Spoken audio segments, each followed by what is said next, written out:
He'd chosen the high road, which added 2 hours to his route, but he was in no hurry.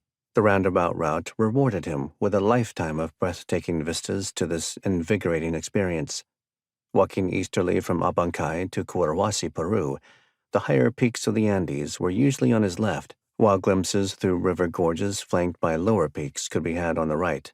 Plenty of switchbacks reversed the views in some places, and at times they walked toward the north or the south, following the steep road that would eventually lead downward as steeply as it had led upward. Rex Dalton and his constant companion, his Dutch shepherd dog, Digger, had arrived in Lima on the day of the spring equinox. In the intervening weeks, they'd wandered as the wind took them, exploring the rich history of the western bulge of Peru. They had just missed the best traveling weather for one of the most famous of all Peruvian destinations, Machu Picchu. Before the rainy season started in earnest, it was time. Approaching the sacred valley on foot had been a whim, but after nearly 15 hours on the road from Abancay, where he turned in his rental vehicle, Rex was committed to the plan. The difference between 15 hours on foot was the opportunity to stop and drink in the spectacular scenery that would have otherwise whizzed by barely noticed. Digger seemed to enjoy it too, dashing here and there to inspect some item of interest only to a dog. A bit of a nuisance, but a bit entertaining, was Digger's apparent mission to catch a vizcacha, the peculiar animals related to chinchillas but looking more like a long-tailed, rather short-eared rabbit, were plentiful along the trail.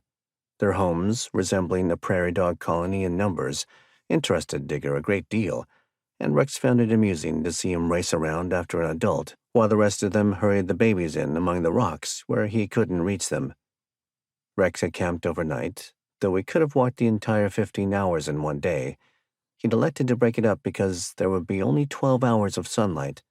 Starting before dawn wouldn't have been an issue, but descending the last set of switchbacks after dark wasn't prudent. He planned to get to Cotahuasi in time for a midday meal before finding a room for the night, and he was on target when he reached the intersection of Route 116, the high road, and 3S, the main road, only a little over a mile to go. When Rex arrived in the center of the dusty little town, he looked for a cafe first. He'd have preferred one with tables outside, but the first one he came to had only a wide opening for a door with tables inside. Oddly enough, it was a pizza restaurant. Digger's nose lifted at the aromas emanating from the open door. "Really, Digger? You want pizza in Peru?" Digger's mouth stretched in a dog's broad grin, his tongue lolled out, and if he could have spoken, he'd have said, "Why not?"